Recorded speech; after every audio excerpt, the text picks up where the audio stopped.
Fa nahazo tombony manokana ny faritra Iorombe tamin'ny fahazoana fototra-afotrasa isan-karazany. Saingy tsy misy ny tombo sy ala amin'ny fametrahana fototra-afotrasa ho an'ny mponina ao amin'ny faritra, hoy ny minisitra Pia ny faritra Iorombe, ny patraiky Rakotomamonjy sy ny tondra fanamariana momba ny fandaniana ilay volavolan-dalàna Fehizory feny fifidianana ihany.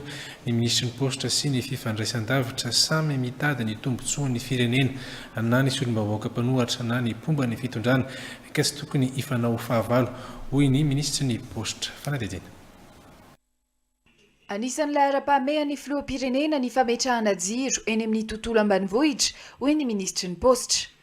Mifandray amin'ny vinan'ny fanjakana araka izany ny fametrahan'ny orinasa Tozy Green, jiro mandeha amin'ny herin'ny masoandro ao amin'ny faritra Iorombe. Fantatritsika fa ny filoham-pirenena Rajaonary Mampianina dia nataony vaindohan'ny raha mihitsy ny hanomezana hazavana ny commune rehetra era Madagasikara. Tanteraka izany eto amin'ny commune-ny Andiolava, zao no azo ilazana fa amin'ny mahakoatranay aty amin'ny faritra ny Iorombe dia tsy misy tombo sy ala mihitsy ny fametrahana fototra-afotrasa. Fantatritsika moa fa ny fampiasana ny telefona, ny fikirakirana, ny teknôlôjia vaovao dia misy ny tsy maintsy misy énergie zany.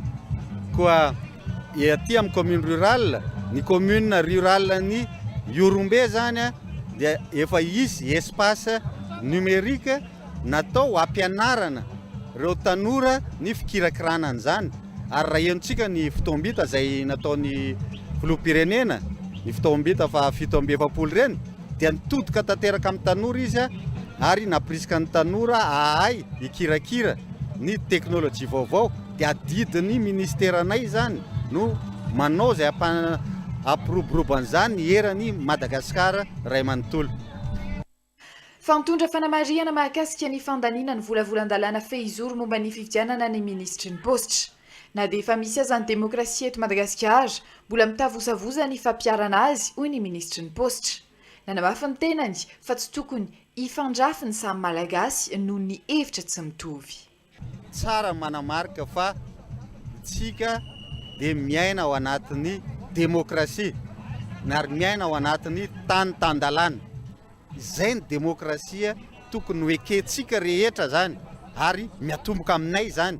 Zay dia manaiky ny demokrasia na dia mbola osaosa ara ny fanatanterahana an'izany eto Madagasikara.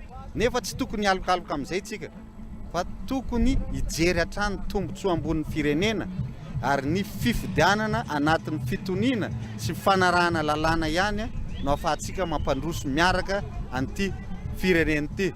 Satria tiako ny manamarika fa nareo solombavam-bahoaka tsy nandany an'iny na nitsipaka an'iny dia namana daholo izy ireo ary solombavam-bahoaka mieritreritra ny hampandroso firenena ka tsy tokony hieritreritra mihitsy ho fahavalo ny firenena fa ao anatiny izany fampandrosoana zany, ao anatin'ny fitoniana ihany no ahafahantsika fanometanana amin'izany ary hirosoantsika amin'ny fifidianana dia samby maneho ny heviny eo rehefa avy eo dia zay hevitry ny maro anisa ny tokony arahany rehetrarehetra.